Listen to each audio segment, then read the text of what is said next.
Hello दोस्तों, आपके अपने YouTube channel Hindustan GS classes में बहुत बहुत स्वागत है और मैं हूं संजीत सैनी। दोस्तों ध्यान दीजिएगा, आज जो हम टॉपिक लेकर के आए हैं दोस्तों वो लेकर के आए हैं भारत का बंदरगाह। इसके पहले वाले वीडियो में दोस्तों मैं आप लोग को भारत के तटीय राज्य को घुमाया था, भारत के तटीय राज्य को पढ़ाया था। आज जो हम लोग पढ़ने वाले हैं भारत का बंदरगाह पढ़ने वाले हैं दोस्तों। और हाँ, ध्यान दीजिएगा दोस्तों, वीडियो में अंत तक बने रहिएगा। वीडियो में दोस्तों अंत तक बने रहिएगा। बहुत सरल ढंग से दोस्तों मैं आपको समझा दूंगा, तो ध्यान दीजिएगा दोस्तों। चलते हैं, दिल को छू जाए दोस्तों तो सब्सक्राइब और लाइक करना ना भूलें। तो चलिए दोस्तों चलते हैं, है ना। तो ध्यान दीजिएगा, हम पहले हेडिंग डाल देते हैं भारत का बंदरगाह। भारत का बंदरगाह दोस्तों, इसी को पोत भी बोला जाता है या पतन भी बोला जाता है। चलिए, तो हेडिंग में बना लिया भारत का बंदरगाह। अब ध्यान देंगे दोस्तों कि सबसे पहले हम लोग इसमें जो अध्ययन करेंगे दोस्तों, पढ़ेंगे, वो पढ़ेंगे कि बंदरगाह क्या होता है।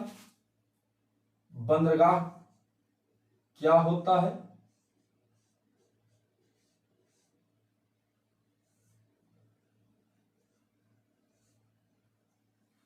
बंदरगाह क्या होता है दोस्तों। बंदरगाह क्या होता है, ध्यान दीजिएगा, जिस तटीय क्षेत्रों से व्यापार तथा यातायात जलयानों द्वारा संपन्न किया जाता है वह बंदरगाह कहलाता है। या इसको हम इस तरीके से बोल सकते हैं दोस्तों, लीजिए हम लिख देते हैं, जिस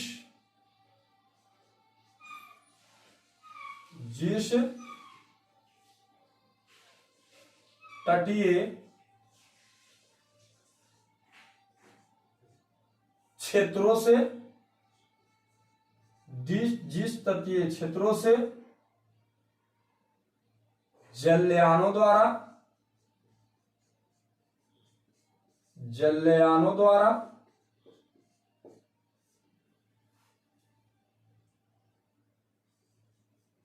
व्यापार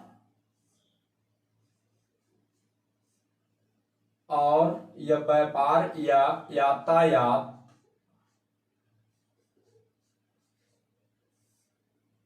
संपन्न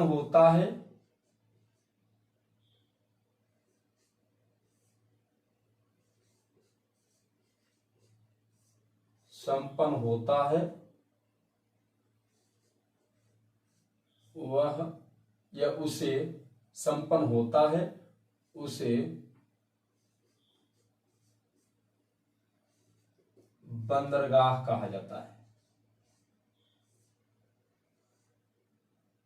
या बंदरगाह कहलाता है। दोस्तों आपने देखा होगा, जिस प्रकार से बस स्टैंड होते हैं जहां पे बहुत सारे बस आकर के लगती है, जिस प्रकार से ऑटो स्टैंड होते हैं जहां पे बहुत सारे ऑटो मिलती है, लगी रहती है, या जिस तरह से रेलगाड़ी रुकती है जिसको स्टेशन या जंक्शन भी हम लोग बोलते हैं, उसी प्रकार से हम लोग बंदरगाह को समझते हैं। यानी उसी प्रकार से जलयान यानी पानी वाले जहाज जिस तटीय क्षेत्र पर आकर के लगती है दोस्तों, वहां से जहाजों से वस्तुओं को, मालों को उतारा जाता है, चढ़ाया जाता है, यानी आयात निर्यात भी उससे किया जाता है। उसके साथ साथ यातायात किया जाता है, माने एक स्थान से दूसरे स्थान हम लोग उससे क्या करते हैं, बैठ करके यात्रा करते हैं दोस्तों। तो उसी क्षेत्र को जहां पे जलयान रुकता है, वहां पे दोस्तों उसी क्षेत्र को बोला जाता है बंदरगाह। दोस्तों बंदरगाह जो हम लोग पढ़ने वाले हैं, एग्जाम के दृष्टिकोण से हमें भारत में केवल 13 प्रमुख बंदरगाह के बारे में पढ़ना है। ऐसे बंदरगाहों की जो संख्या है दोस्तों लगभग 200 से ऊपर है। भारत में बंदरगाहों की संख्या लगभग 200 प्लस है, लेकिन हम लोग को 13 बड़े प्रमुख बंदरगाहों के बारे में क्या करना है दोस्तों, अध्ययन करना है। तो जैसा कि आप लोग को समझ में आया होगा कि बंदरगाह किसे कहते हैं, तो अब हम ध्यान देंगे दोस्तों, लिखेंगे भारत में लगभग 200 बड़े छोटे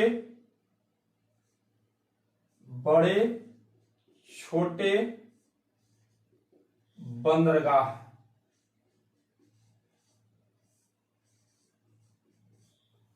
लेकिन हम लोग मुख्य रूप से पढ़ेंगे 13।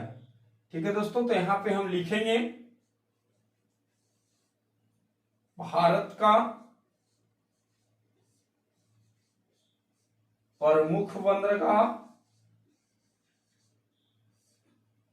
हाँ भारत का प्रमुख बड़े बंदरगाह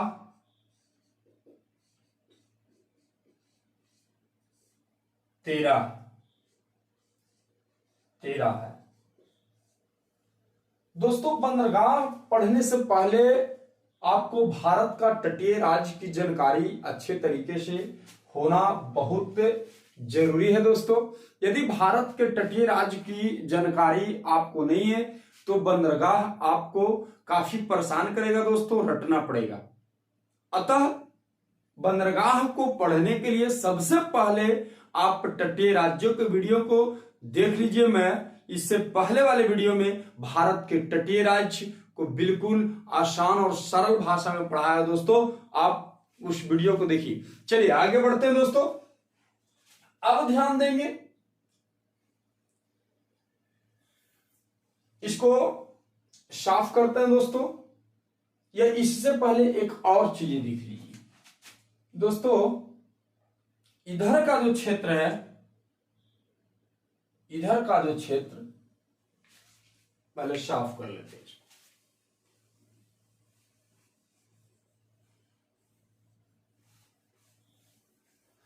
इधर का जो क्षेत्र है दोस्तों, आपको पता ही होगा, मैं एक छोटा समय बना करके आपको दिखाता हूं।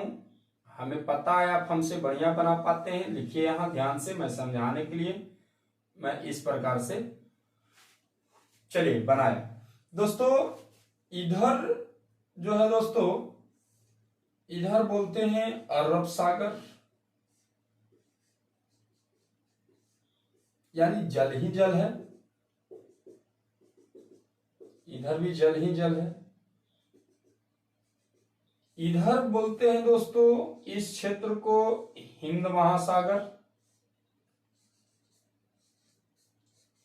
हिंद महासागर। इधर बोलते हैं दोस्तों बंगाल की खाड़ी, बंगाल की खाड़ी।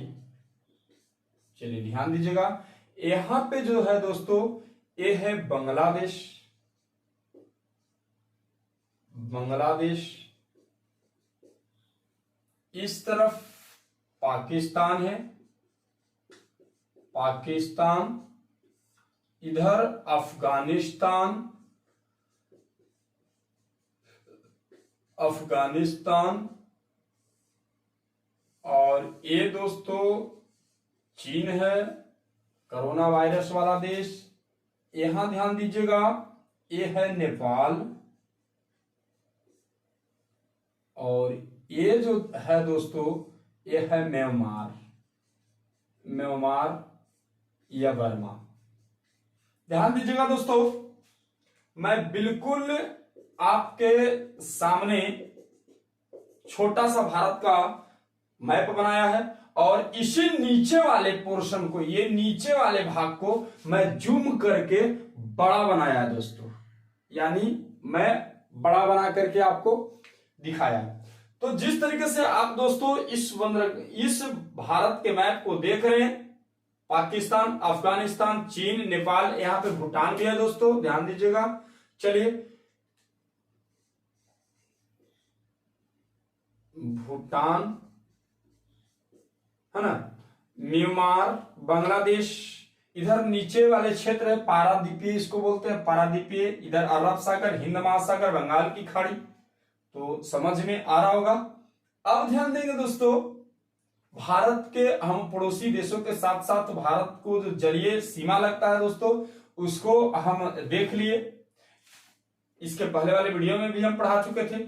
चलिए तो ध्यान दीजिएगा, बंदरगाह जो होता है दोस्तों हमेशा तट पर होता है। किस चीज पर होता है? तट पर। तट पर होता है क्योंकि पानी वाले जहाज तट पर ही ना लगेंगे, उसमें चक्का तो नहीं होता दोस्तों कि इस स्थल मार्ग पे चलेंगे। जब भी चलते हैं तो जल मार्ग में चलते हैं। चलिए तो ध्यान दीजिएगा, यह है दोस्तों गुजरात, गुजरात, और गुजरात के बाद ये है महाराष्ट्र, महाराष्ट्र, और ये छोटा सा जो देख रहे हैं ये है गोवा, और गोवा के नीचे जो देख रहे हैं दोस्तों कर्नाटक, और कर्नाटक के नीचे देख रहे हैं केरल। इस तरफ तो हम लोग देख लिए भारत के तटीय राज्य। इधर देखिए, इधर जो है तमिलनाडु है,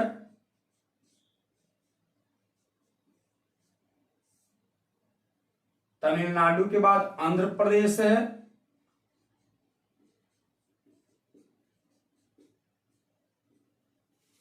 और ये है उड़ीसा,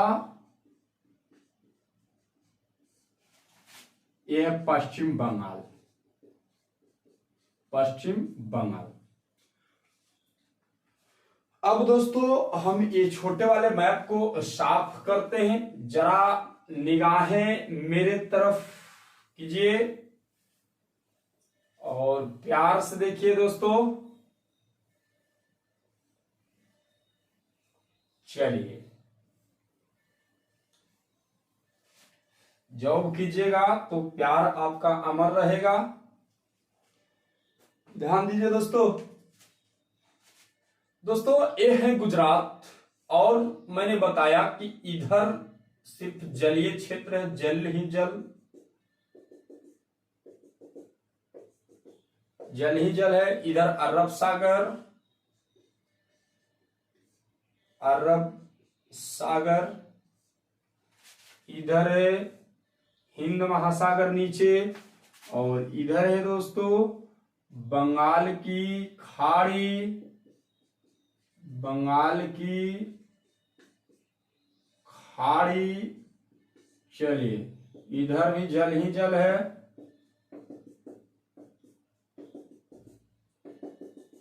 आप कॉपी और पेन लेके तैयार रहें दोस्तों, टपाटप उतारें। चलिए ध्यान दीजिएगा दोस्तों, गुजरात में यहां पे एक बंदरगाह है। सबसे पहले मैं भारत के जितने भी बंदरगाह है उसको दर्शा लेता हूं, उसके बाद फिर उसके बारे में विशेषता आपको पढ़ा देंगे, क्या उसकी विशेषता है। उससे एग्जाम में प्रश्न एकदम पूछ लिए जाते हैं 100% दोस्तों। ध्यान दीजिए, 100% गारंटी है कि एक या दो क्वेश्चन यहां से मिल जाते हैं। तो इसको हम लोग पढ़ेंगे। यहां पे है आपका कांडला बंदरगाह दोस्तों। गुजरात में कौन बंदरगाह? कांडला बंदरगाह, कांडला बंदरगाह। इसके बाद हम लोग महाराष्ट्र में आ जाते हैं। महाराष्ट्र में दो बंदरगाह है। पहला मुंबई बंदरगाह, मुंबई बंदरगाह, और दूसरा नावासोवा बंदरगाह, नावासोवा बंदरगाह, नावासोवा बंदरगाह को पंडित जवाहरलाल बंदरगाह भी कहते हैं दोस्तों। मैं शॉर्ट में यहां पे दिखा दिया। इसके बाद ध्यान दीजिएगा, गोवा में जो आपका एक बंदरगाह है जिसका नाम है मरमागोवा, मरमागोवा। और केरल में बंदरगाह है जिसका नाम है कोच्चि बंदरगाह, कोच्चि बंदरगाह, कोच्चि बंदरगाह। इस प्रकार से दोस्तों आपने पश्चिमी तटीय राज्यों की जो बंदरगाह है उसको आप लोग ने देख लिया। कांडला बंदरगाह गुजरात में है। महाराष्ट्र में दो बड़े बंदरगाह प्रमुख हैं, मुंबई नाहवा बंदरगाह जिसे पंडित जवाहरलाल बंदरगाह भी कहा जाता है, गोवा में मरमागोवा बंदरगाह और केरल में कोच्चि बंदरगाह। दोस्तों अब इस तरफ देख लेते हैं, तमिलनाडु के जब बात किया जाए तो सबसे पहले ध्यान दीजिएगा, तमिलनाडु में 3 बंदरगाह है। पहला एन्नौर बंदरगाह,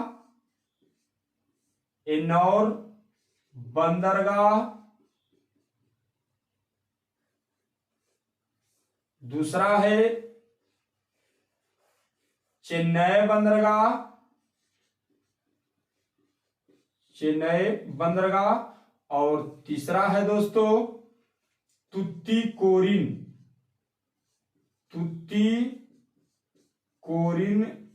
बंदरगाह। चलिए कट रहा है क्या? तुतीकोरिन बंदरगाह। इसके बाद आंध्र प्रदेश में हम लोग देखेंगे दोस्तों, आंध्र प्रदेश में जो बंदरगाह है वो है विशाखापट्टनम,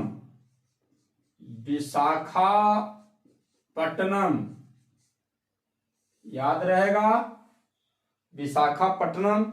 इंक बताइए, इंक डाला हुआ था, कम गया। चलिए ध्यान दीजिएगा, उड़ीसा में हम लोग देखेंगे दोस्तों, उड़ीसा में जो यहां बंदरगाह है ये है पारादीपीय बंदरगाह, पारादीपीय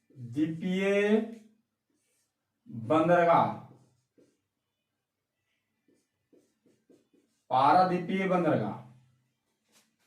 और पश्चिम बंगाल में हल्दिया या कोलकाता बंदरगाह, हल्दिया और कोलकाता बंदरगाह है दोस्तों,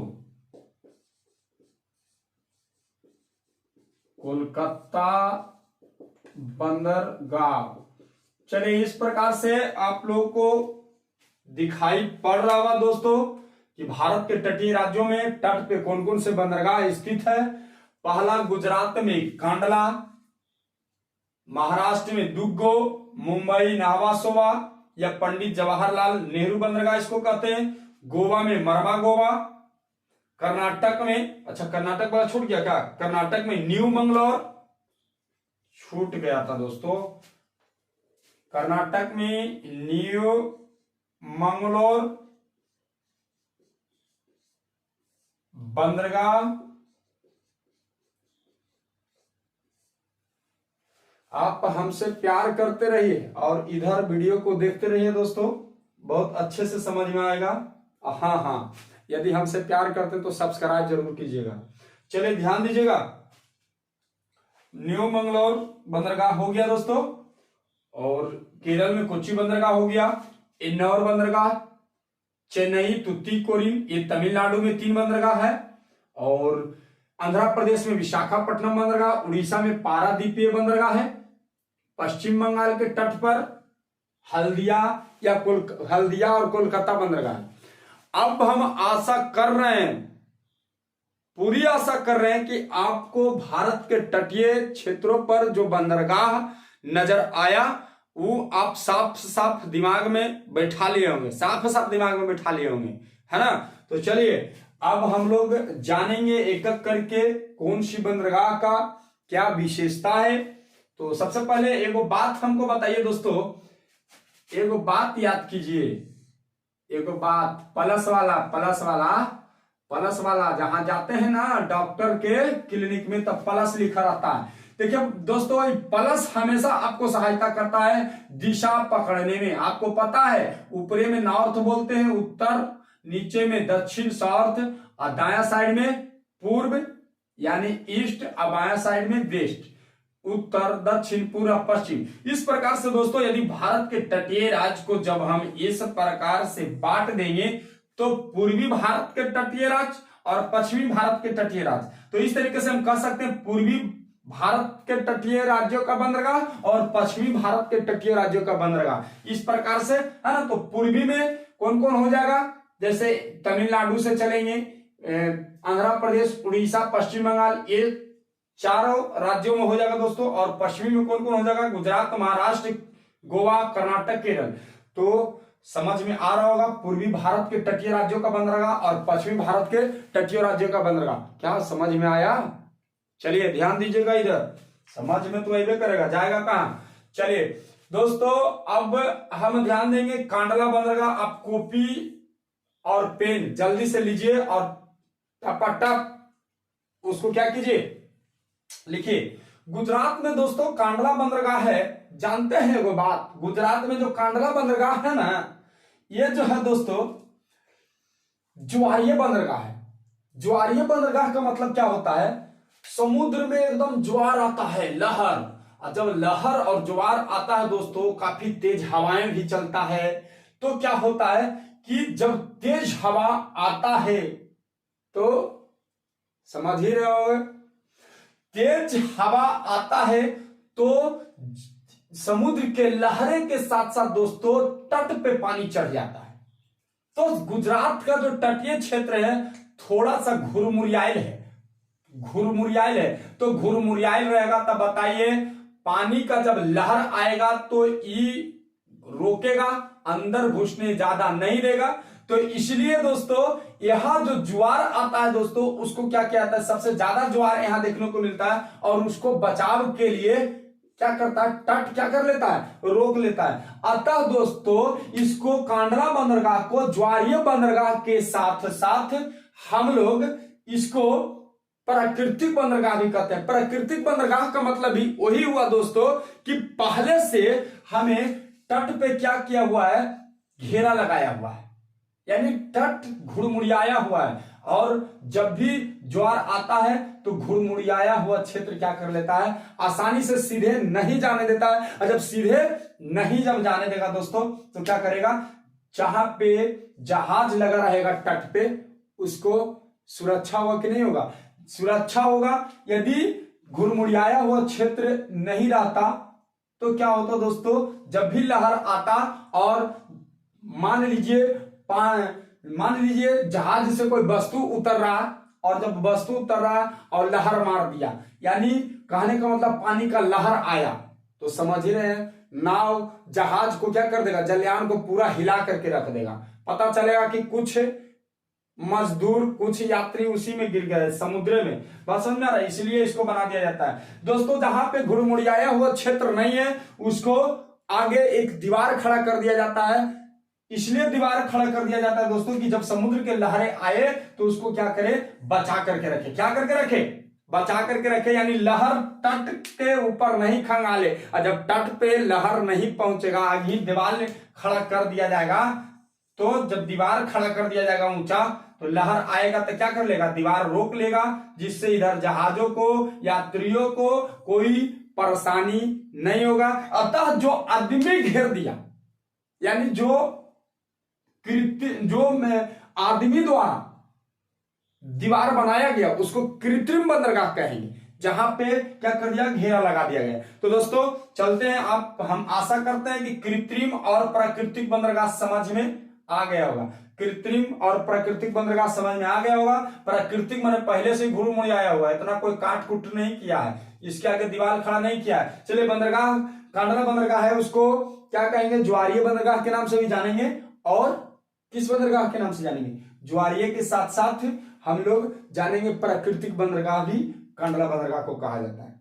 दोस्तों कांडला बंदरगाह से सबसे ज्यादा जो निर्यात किया जाता है वो उर्वरक निर्यात किया जाता है। क्या निर्यात किया जाता है? उर्वरक। उर्वरक माने खेत में खाद देने वाला दोस्तों, समझ ही रहे होंगे आप लोग। चलिए, कृषि कार्यों में इसका प्रयोग किया जाता है।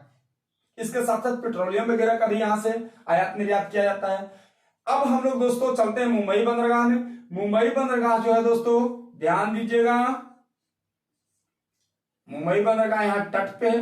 मुंबई बंदरगाह दोस्तों बहुत भीड़ यहाँ रहता है दोस्तों। मुंबई बंदरगाह पे काफी संख्या में जहाज क्या करते हैं, जलयान यहाँ पे आते हैं। अतः काफी संख्या में मुंबई बंदरगाह में जहाज जब आ रहा है दोस्तों, तो इसको भीड़ को कम करने के लिए एक और बंदरगाह को बनाया गया, जिसका नाम रखा गया नावा शोवा बंदरगाह। जिसका नाम क्या रखा गया? नावा शोवा बंदरगाह को दोस्तों।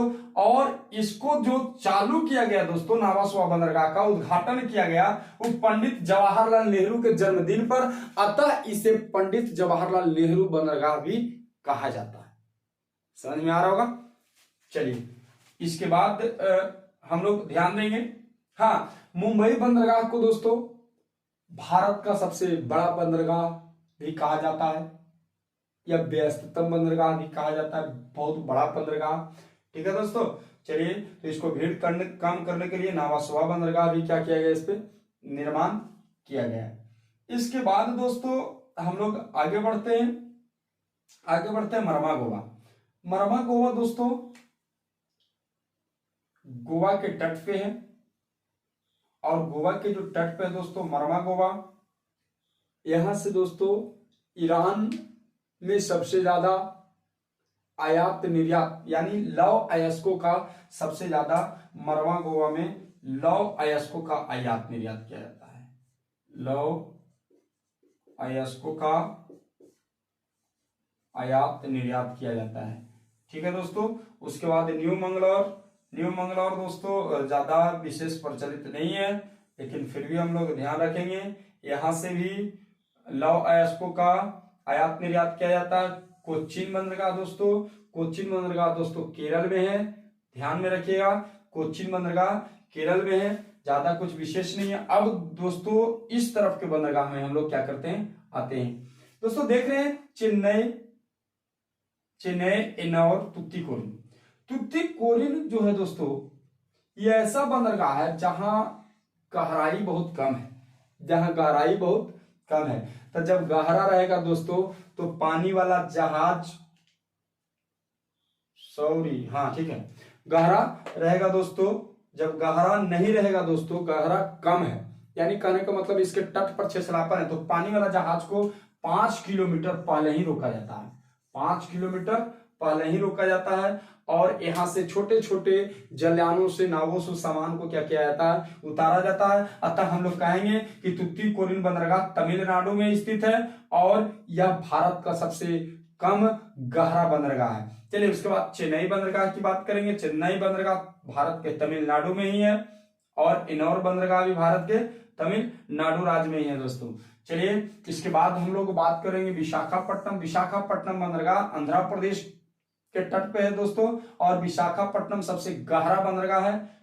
कौन बंदरगाह है? गहरा बंदरगाह है। और विशाखापट्टनम दोस्तों देख रहे हैं आप, गहरा बंदरगाह है ना, ये आंध्र प्रदेश के तट पे है। और इसके बाद है उड़ीसा बंदरगाह जो देख रहे हैं दोस्तों, उड़ीसा बंदरगाह में पारादीपीय बंदरगाह है, और पारादीपीय बंदरगाह से सबसे ज्यादा आयात निर्यात जो किया जाता है वस्तुओं का, लौह अयस्कों का किया जाता है, क्योंकि इधर छोटा नागपुर के पहाड़ी पड़ता है दोस्तों झारखंड में, और झारखंड, छत्तीसगढ़, उड़ीसा, ये सब दोस्तों नजदीकी है, और यहाँ से झारखंड में कोई समुद्री क्षेत्र नहीं है, इसलिए यहाँ से वस्तुओं को ट्रांसपोर्ट से लाया जाता है, और उसके बाद यहाँ से तट से लौह अयस्कों का निर्यात किया जाता है दोस्तों। जापान ज्यादातर भेजा जाता है उड़ीसा के लौह अयस्कों को। चलिए, ध्यान दीजिएगा। उसके बाद हल्दिया या कोलकाता बंदरगाह, ये पश्चिम बंगाल में स्थित है दोस्तों। यह भी बहुत फेमस है। पश्चिम बंगाल में हुगली नदी के तट पे दोस्तों कोलकाता बंदरगाह स्थित है। ठीक है दोस्तों। तो आशा करते हैं कि आप लोग को बंदरगाह समझ में आया। क्वेश्चन यहाँ से कैसे बनता है दोस्तों, ध्यान दीजिएगा। क्वेश्चन बनता है कि बताइए निम्नलिखित में से, क्वेश्चन इस तरीके से बनता है कि निम्नलिखित में से कोच्चि बंदरगाह भारत के किस राज्य में स्थित है। तो किस राज्य में होगा स्थित? केरल में। क्वेश्चन इस प्रकार से भी कर देता है दोस्तों कि बताइए भारत के पूर्वी तटीय राज्य में कौन सी बंदरगाह स्थित है। इस प्रकार से भी प्रश्न आते हैं। प्रश्न इस प्रकार से भी क्वेश्चन कर दिया जाता है कि भारत के पश्चिमी तटीय राज्य में कौन सा बंदरगाह स्थित है। इसके बाद इस तरीके से भी क्वेश्चन कर दिया जाता है कि कांडला बंदरगाह किस राज्य में स्थित है। एक बात और ध्यान दीजिएगा दोस्तों, कांडला बंदरगाह का नाम अब दीनदयाल